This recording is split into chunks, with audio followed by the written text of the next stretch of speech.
Son las 8:06 y seguimos conversando de actualidad en Infinita. Lo hacemos también a través de las pantallas de Mega Plus. Muchísimas gracias por continuar con nosotros. Esta mañana vamos a iniciar la conversación con nuestro último invitado en estudio, porque ya hemos tomado la determinación también de que todo sea vía remota, pero ya lo teníamos comprometido aquí. Además, un hombre que se cuida porque es académico de la Escuela de Salud Pública de la Universidad de Chile y además secretario técnico del Departamento de Políticas del Colegio Médico, Cristóbal Cuadrado. Si Cristóbal Cuadrado no se cuida nadie. ¿Cómo estás, Cristóbal? Gracias por estar aquí. Muchas gracias por la invitación. ¿Qué tal? Buenos días, Cristóbal. Cristóbal, el Colegio Médico está jugando un rol bien importante y me imagino que los salubristas públicos están también en un momento entre crítico y expectante, ¿verdad? Por todo lo que está pasando. Ayer escuchábamos en el Ministerio de Salud decir que esto que estamos viviendo hoy día y lo que vamos a vivir a continuación no lo hemos vivido nunca. En la dimensión en la que tiene un aspecto de dimensión desconocida también, ¿verdad? Porque las diferencias que hemos visto son diferencias, las estamos viendo en Chile, los acuerdos, los desacuerdos, cuál es el momento para el timing correcto. Nadie tiene la fórmula del timing correcto, nadie sabe exactamente qué es lo que hay que hacer, porque esto es algo absolutamente nuevo. Esa consideración, ¿cómo se maneja a la hora de tomar decisiones? Porque en algún momento hay que tomar decisiones, y el Colegio Médico está siendo bastante proactivo también en esto, y eso se agradece, se felicita y se reconoce. Ese reconocimiento yo me imagino que ustedes ya lo han percibido. Sí, es verdad, Connie, como tú mencionas, que estamos viviendo algo que es inédito en términos de las proporciones probablemente de lo que estamos enfrentando. Hay otros países que han tenido experiencias en algo similares, básicamente los países asiáticos con el SARS hace algunos años atrás, que probablemente es lo que más se parece a lo que estamos viendo ahora. Y en ese caso esos países claramente tienen una preparación un poco mayor a la que nosotros tenemos en este momento. Yo creo que es muy valioso considerar que en tiempos en los cuales poder decidir acciones preventivas que son necesarias y a veces difíciles de comunicar y entender por la población, haya muchísima consistencia en los mensajes y que también hay una articulación importante desde el mundo político y el mundo técnico, que es lo que hemos visto durante los últimos días. O sea, las universidades se han puesto a disposición, la sociedad científica, el mismo Colegio Médico. Yo creo que la forma de enfrentarse a desafíos que nos plantean algunas incertidumbres es precisamente poder contar con nuestras mejores capacidades. Y yo creo que en esa línea es lo que se ha movido probablemente la respuesta en estos últimos días, después de probablemente algunas primeras horas que fueron un poco erráticas y que me parece que se están empezando a dejar atrás. ¿Cuáles son esas erráticas? Yo creo que durante la respuesta, digamos, la primera idea fue que el sábado iba a haber una cadena nacional. Eso finalmente el gobierno se da cuenta que es demasiado tarde, entonces lo adelantan para el día viernes.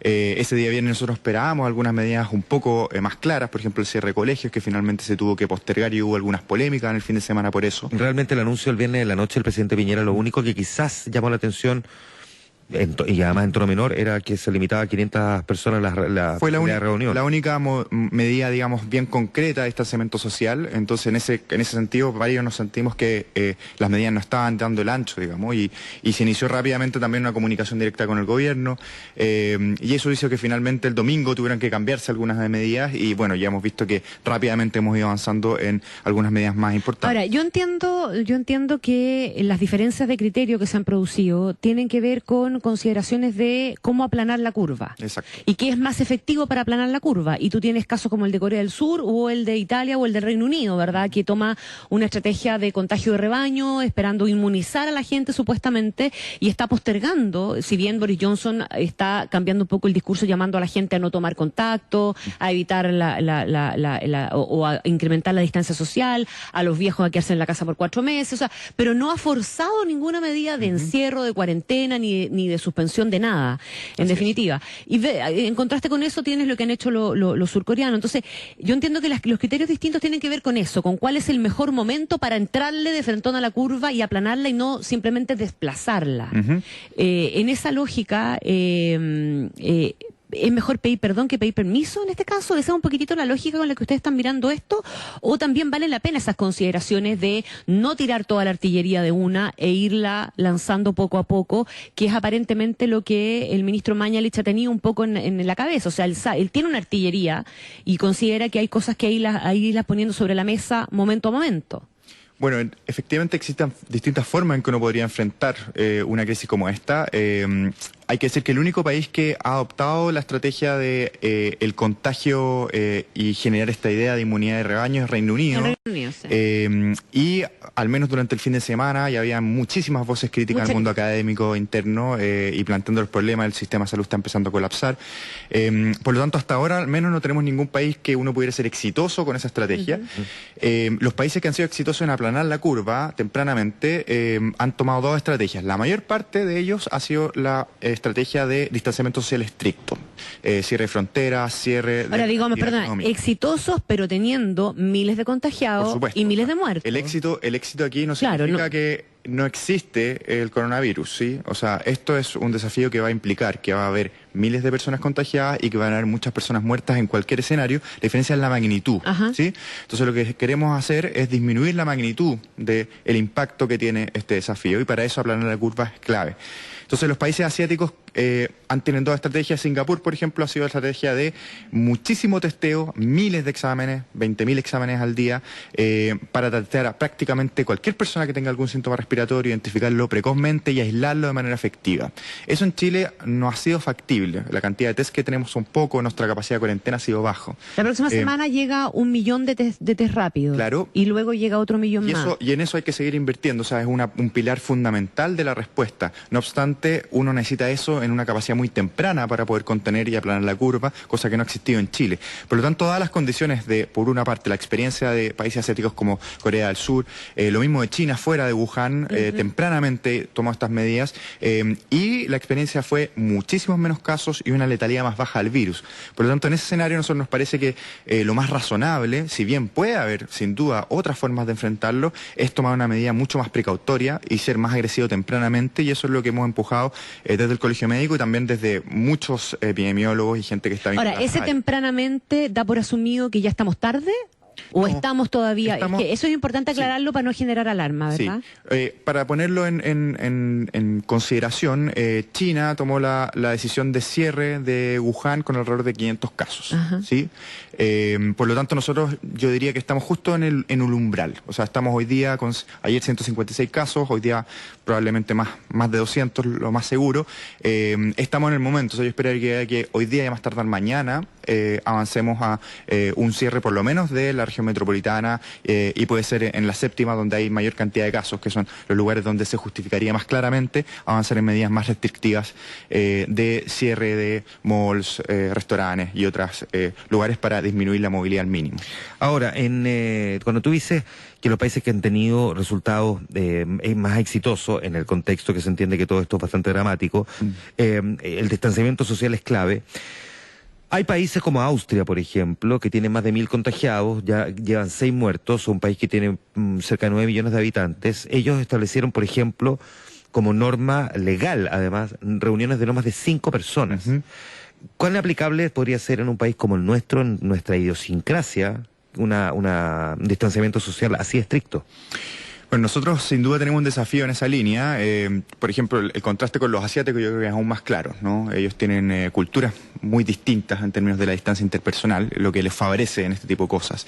Y en ese sentido es clave la comunicación estratégica a la ciudadanía. Yo creo que lo que se vio entre ayer en la mañana y ayer en la tarde, por ejemplo, en la ciudad, para mí fue bien claro. La cantidad de gente era muchísimo menor. Yo creo que la población está comenzando realmente a darse cuenta que esto es algo, una amenaza real y que puede poner en riesgo la vida de muchos seres queridos.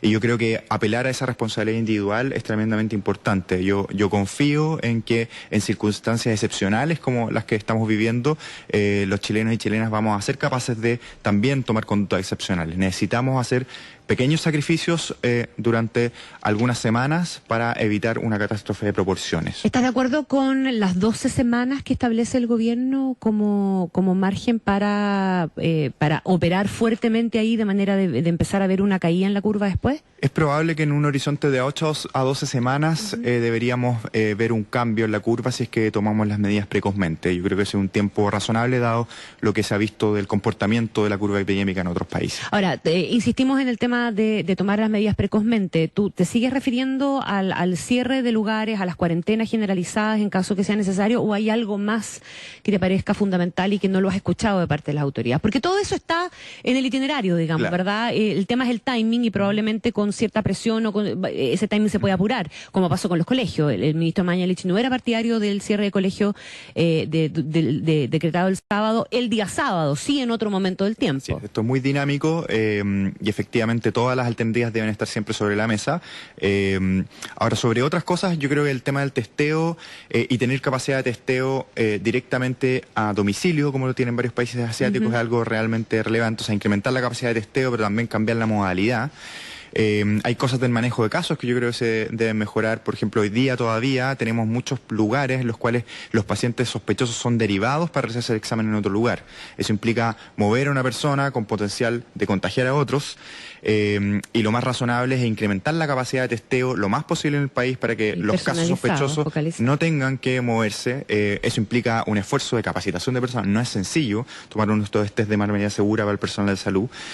Por lo tanto, requiere, digamos, un esfuerzo importante de despliegue de parte de la autoridad sanitaria para entregar capacidades técnicas y educar al personal. Estamos conversando con Cristóbal Cuadrado, académico de la Escuela de Salud Pública de la Universidad de Chile y secretario técnico del Departamento de Políticas del Colegio Médico. ¿Tú eres de los que considera, o el colegio considera, que hay que testear a la mayor cantidad de gente posible, o hay que bajar un poquitito esa ansiedad, entre comillas, ¿verdad?, por testearse de manera de que los test estén disponibles o no colapsar el sistema? Porque hay una dificultad, hay un tiempo que demora el testeo. Los testeos rápidos probablemente van a facilitar las cosas, pero ese testeo rápido tiene un margen de falsos positivos que igual hay que llevar después a verificación. Sí, yo creo importante que, por lo menos en esta etapa, uno debería priorizar el testeo en pacientes que tengan síntomas más graves como fiebre alta y dificultad respiratoria, ¿sí? En la medida en que la capacidad del test esté más instalada y disponible, uno podría avanzar en un testeo más poblacional. Finalmente, ¿por qué queremos testear? Queremos testear porque la gente tiene que quedarse en la casa, ¿sí? En la medida en que logremos tener a todo el mundo en la casa, el testeo se hace menos importante. ¿Sí? Claro.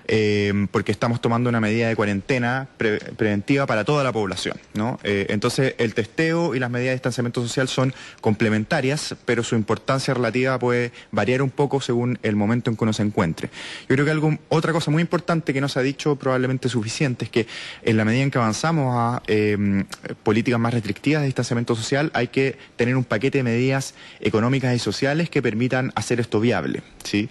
Entonces, y yo espero que el gobierno esté trabajando en eso ahora, que en el fondo es hablar con el sector productivo para ver cómo se va a asegurar la cadena productiva de todas aquellas cosas esenciales, cómo uno va a subsidiar y entregar ayudas a aquellos que son independientes y que dependen directamente de su trabajo diario. Que ese es un tema que es súper importante, Cristóbal, porque no sé si todos, pero muchos entendemos la relevancia precisamente de quedarse en la casa hoy día.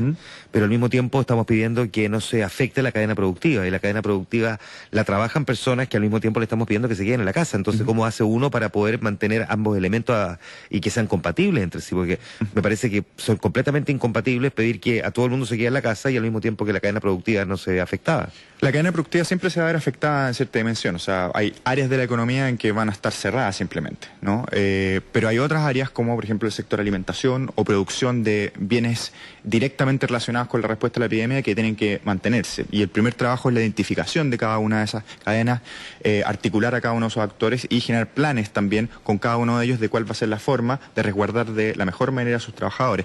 También hay que entender que en la medida en que disminuye de manera muy importante las personas en la calle, para las pocas personas que se tienen que seguir moviendo, por ejemplo, el sector salud siempre se va a tener que mover para poder dar atención a las personas. Esas personas también están más seguras porque al momento de salir a la calle también se van a encontrar con menos personas con las que se podrían contagiar, ¿no? Entonces hay que buscar ese equilibrio en el cual realmente seamos capaces de tener en circulación y en actividad aquellas áreas que sean críticas.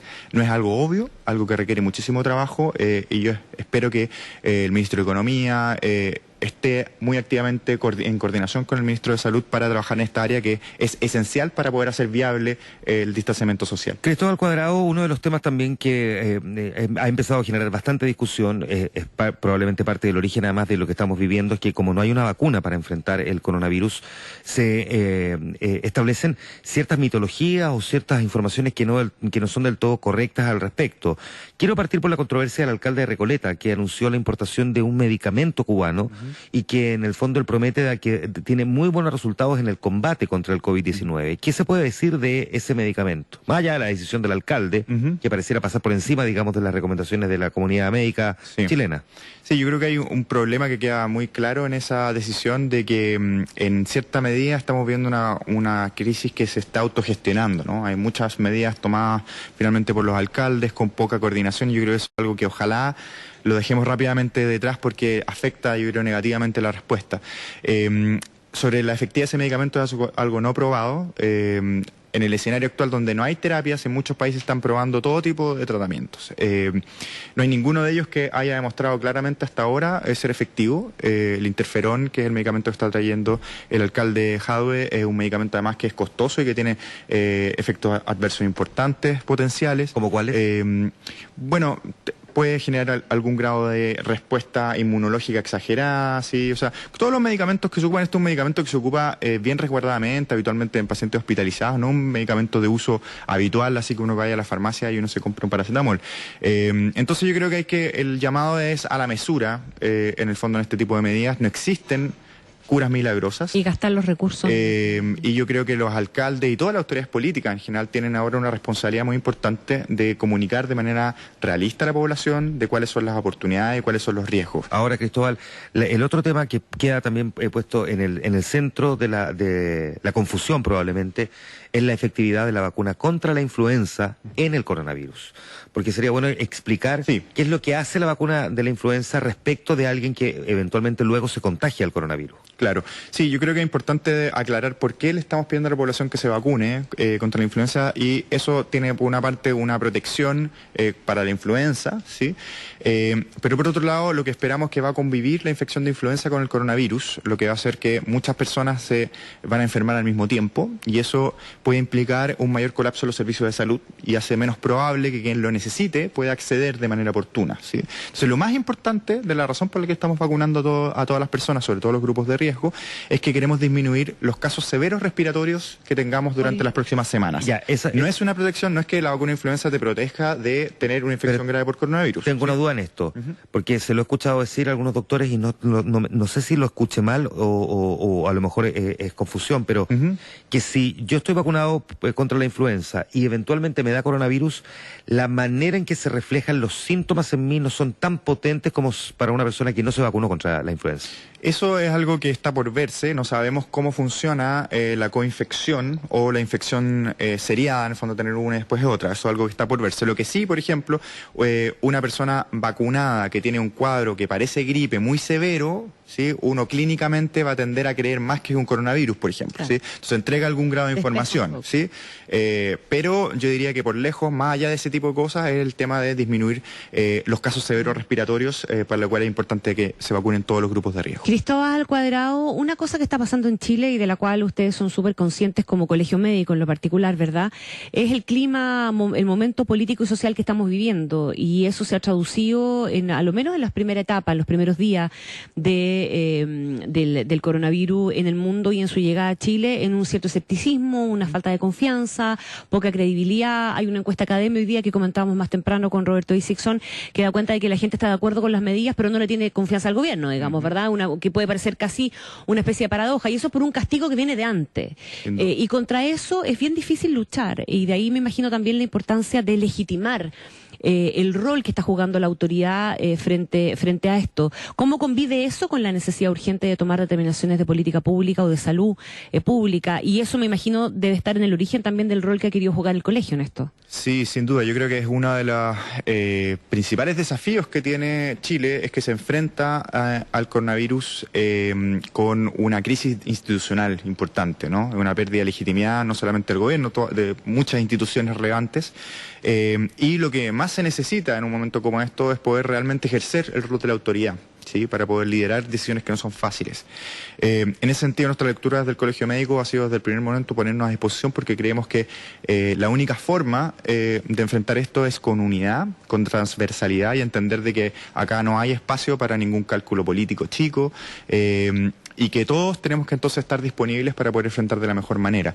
Nuestra presidenta en varios lugares también dijo que no es el momento de fondar al gobierno, ¿no? Ese dicho se refiere porque yo creo que efectivamente hay ciertos grupos que podrían haber estado interesados en sacar algún rédito político, y a mí me alegra ver de que eso no ha tenido espacio, ¿sí? Ayer hubo una reunión con todos los partidos políticos de todo el espectro, y el apoyo fue transversal a la idea de que habían que apoyar medidas claramente apoyadas científicamente y dar un respaldo a las medidas que se han tomado y las que vendrán. Yo creo que ese es el tono con el cual tenemos que conducirnos, y yo espero que el gobierno también siga en la senda de establecer más diálogos y generar mayor participación también en sus procesos de decisión. ¿Viste dudas en dirigentes políticos respecto, por ejemplo, de la suspensión o postergación del plebiscito?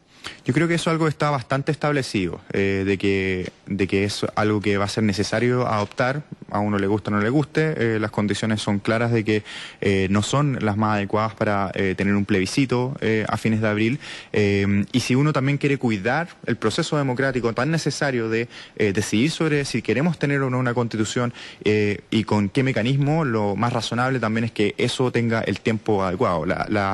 La respuesta de las elecciones en Francia fue muy malo, entonces yo creo que tanto para quienes no están de acuerdo con el plebiscito como quienes están de acuerdo con el plebiscito, probablemente la mejor alternativa es que busquemos una nueva fecha para eso. Una nueva fecha que tampoco es mayo, debería ser bastante más adelante, porque el mismo ministro de Salud ha dicho que esto podría, digamos, mantenerse entre 8 y 12 semanas. Sí, por supuesto, o sea, lo más probable es que esto sea algo más bien en el segundo semestre, y bueno, yo creo que ahí el mundo político tiene una responsabilidad de tener en estos momentos un debate con respecto a cuál va a ser el mecanismo para cambiarlo. Esto requiere un cambio constitucional para modificar la fecha, y yo creo que es importante que esto se enfrente con mucha claridad, con mucha transparencia y con cierta certeza. Yo creo que lo que no podría pasar es que, digamos, bueno, se suspende el plebiscito hasta nuevo aviso, o sea, como que es evidente que hay que entregar certezas de cómo se va a hacer y dar garantías de que esto no es que se esté dejando de lado, algo que ha sido muy deseado por la ciudadanía. Cristóbal, superemos las siguientes 12 semanas y miremos qué es lo que va a pasar con el coronavirus de ahí en adelante. Nos va a acompañar toda la vida, pero no tenemos claridad si efectivamente vamos a lograr encontrar una vacuna. Tenemos la apuesta de que sí, pero hay enfermedades con las que todavía no hemos dado nunca con una cura. Yes. ¿Qué deberíamos pensar en el mediano plazo entonces? Bueno, todo lo que viene después de la epidemia es todavía ciencia ficción, no sabemos cómo se va a comportar exactamente. Está la posibilidad de que este sea un virus que se transforme en un virus endémico respiratorio y que siga las curvas, por ejemplo, de invierno, y que los inviernos esté junto con todos los demás virus. La otra pregunta para responder eso es qué tan fuerte va a ser la respuesta inmunitaria que tenga la población y qué tan duradera sea. De hecho, ya hay algunos casos confirmados de gente recuperada que está enfermando de nuevo. Son pocos, pero indican que al menos en un porcentaje de la población la inmunidad no es suficiente como para generar una respuesta duradera. Entonces, la magnitud de eso es muy importante ser estudiado, porque si es que la respuesta inmune es duradera en, 85 o 90% de la población, eso implica que ya se genera de facto un efecto rebaño que va a disminuir la contagiosidad del virus. Si es que no es así, pues uno podría esperar, como con la influenza, de que todos los años hayan brotes nuevamente, y en ese caso una vacuna es clave. Hay muchísimos equipos trabajando en el mundo, en Chile también hay equipos trabajando en esto, y yo esperaría, ojalá, de que tengamos en un plazo de un par de años. Es poco razonable creer que uno va a tener una vacuna en cuestión de meses. Si es que se logra, realmente sería algo histórico en la humanidad. O sea, que el próximo año podríamos estar viviendo lo mismo que estamos viviendo ahora. Siempre es un escenario posible. Yo creo que yo diría no el mismo escenario, porque en cualquier caso vamos a estar más preparados, ¿sí? Ya sea porque tenemos más inmunidad, ya hemos manejado, vamos a tener un año de preparación, o sea, en el peor de los casos vamos a estar bastante mejor que lo que estamos hoy, ¿no? Pero creer o decir que tenemos la certeza que el próximo año esto ya no va a ser un problema, yo creo que sería muy apresurado para los antecedentes que tenemos. Tenemos voy a corregir mi pregunta. ¿Es esta la peor pandemia que haya enfrentado la humanidad en las últimas décadas? ¿Hemos tenido alguna con la que nos podamos comparar que sea equivalente? Sabemos que estamos recién entrando, por lo tanto no sabemos cuál va a ser el efecto final, ¿no? Pero claro, por el comportamiento que ha tenido es probablemente la más severa en el momento y la fase que se encuentra en las últimas décadas. en la primera mitad del siglo XX estuvo la gripe de 1918, que es algo que en su magnitud es mayor en términos equivalentes a esta hasta ahora, pero después de la segunda mitad del siglo XX, sin duda este es el desafío más importante que hemos enfrentado como de enfermedades infectocontagiosas. Cristóbal Cuadrado, académico de la Escuela de Salud Pública de la Universidad de Chile, secretario técnico del Departamento de Políticas del Colegio Médico y ahora nuevo panelista de Radio Infinita. Estamos comprometidos. Porque aquí te queda, de aquí no sales, estás en cuarentena. Nos quedamos todos aquí conversando de temas múltiples. En cuarentena. Claro, y muy útil además en esta conversación, Cristóbal. De verdad que estamos muy, muy agradecidos que hayas estado sentado con nosotros aquí en el estudio. Gracias, que esté muy bien y que todos nos cuidemos para salir de esta juntos. Así es, pues. Muchas gracias, Cristóbal. Y desde ya te dejamos comprometido, te vamos a volver a llamar, no sé si invitar, pero te vamos a volver a llamar ahí. Podemos hablar por teléfono. Por los teléfonos. Gracias, Cristóbal. 8:31. Cuando la vida da un giro inesperado y peligroso.